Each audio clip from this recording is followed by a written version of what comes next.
From Tiger Woods and Phil Mickelson battling it out on the golf course, to the unique rivalry between Brooks Koepka versus Bryson DeChambeau that's led to insane matches, golf history is full of some of the biggest rivalries the world has ever seen. So let's narrow down some of the best ones there have been, starting off with Tiger Woods versus Phil Mickelson. So back in the early to mid 2000s, Woods was the king of the golf course. He was almost unbeatable, but there was this one guy who was always nipping at his heels. You guessed it right, Phil Mickelson. He was considered the second best player in the world at the time, and so began one of golf's greatest rivalries. These two had some epic battles, but one of the most famous wasn't even in a major tournament. It was a little thing called the Duel at Doral. Back in 2005, Tiger shot an insane 24 under par, but Phil almost caught up with him, finishing just one shot behind. These guys have been duking it out for the top spot in golf for years, but Tiger usually comes out on top. When it comes to their skills on the course, both guys are pretty good off the tee. They can shape their shots and put the ball right where they want it, but Mickelson is known for being the best wedge player of all time. And Tiger? He's a beast at closing out tournaments. Just look at his 3 US Open wins compared to Phil's 6 runner-up finishes. So who else can stand up to Tiger on any given day? Not many, that's for sure. These two are the cream of the crop, and watching them go head-to-head is always a treat. But the treat that I find much better is seeing Woods play against his rival Sergio Garcia. The two are like oil and water. They just don't mix. Tiger, the legendary golfer, keeps things to himself, while Sergio is a talkative guy who wears his heart on his sleeve. They clashed from the get-go, way back in 1999 at the PGA Championship at Medina. And if you guys remember that boyish sprint up the fairway by Sergio, well, it really got under Tiger's skin, and the animosity between them just kept building. They went head-to-head again at the Battle of the Bighorn, a made-for-TV event, and this time Sergio beat Tiger, but he didn't just beat him. He reacted with undue relish, and that really got Woods flared up. After that, the player spent the next 15 years beating Sergio thoroughly whenever he had the chance. He didn't need Wood to fail though. Before his 2017 Masters win, Garcia had a habit of collapsing under pressure, and his interaction with Tiger only seemed to provoke idiotic reactions from him, like the pointless fried chicken remark he made at the European Tour Players Awards dinner in 2013. It was clearly an act of lingering resentment based on his collapse to Woods at the Players Championship weeks earlier. I guess personalities just clash, you know? It seems like theirs aren't the only ones that don't go well together. Brooks Koepka and Bryson DeChambeau aren't exactly besties when they're on the course either. The tension between these two isn't your typical golf rivalry, when they're battling it out in legendary tournaments, or where the players are even on okay terms. No, this one started when Koepka called out DeChambeau for being a slow player in 2019. Since then, they've been taking sly digs at each other for the past 2 years. Now, fast forward to the match on November 26th. 2021, and Koepka came out on top with a score of 483. But what's interesting is how this feud has escalated beyond just social media comments. Brooks actually encouraged fans to heckle DeChambeau. He even went as forward as to reward them for it. That's some next level pettiness right there.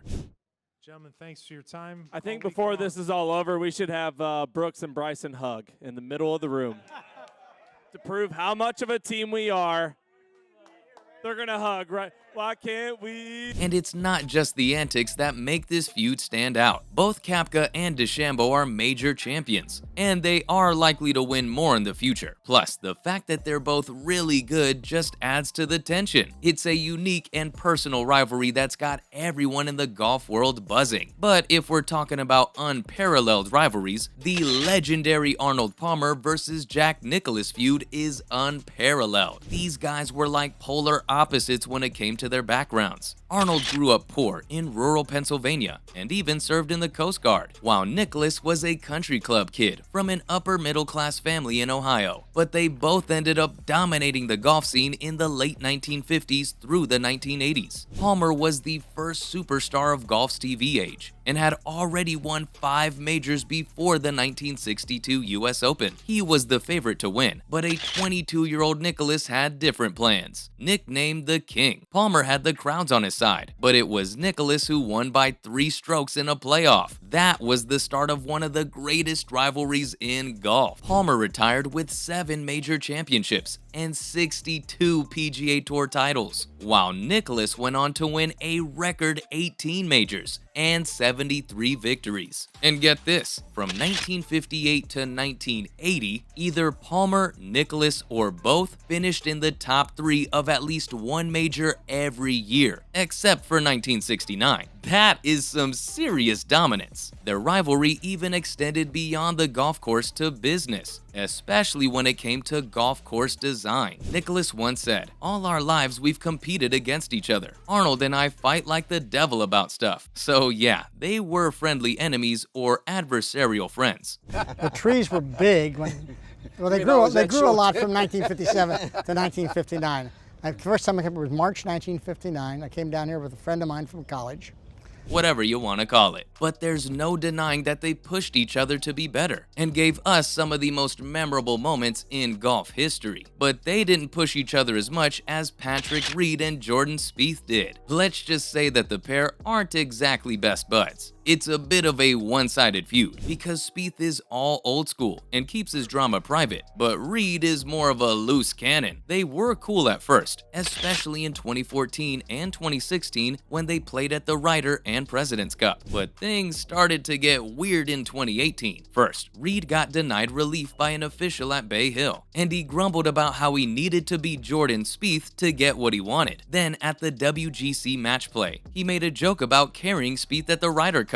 Though the real drama went down at the Ryder Cup in Paris later that year. Reed didn't play with Spieth, and he gave an interview to the New York Times saying that the issue was obviously with Jordan not wanting to play with him. Now this might all seem like small potatoes, but when you put a guy like Reed, who's basically the tour's version of a pantomime villain, in such close proximity to a golden boy like Spieth, things are bound to get tense eventually. But things can't be more on edge than they were with Tom Watson and Gary Player. So basically there was this incident that took place between the two in 1983 at the Skins game. Watson accused Player of cheating by improvising his lie. Why? Well, apparently Gary moved some blades of grass before making a chip shot. Also, while Watson thought it was a private conversation, a New York Times columnist overheard it in a parking lot and wrote about it. Tom was pretty bummed out that their private talk became public. But here's the thing, Player defended himself and said he was within the rules. So it's kind of a he said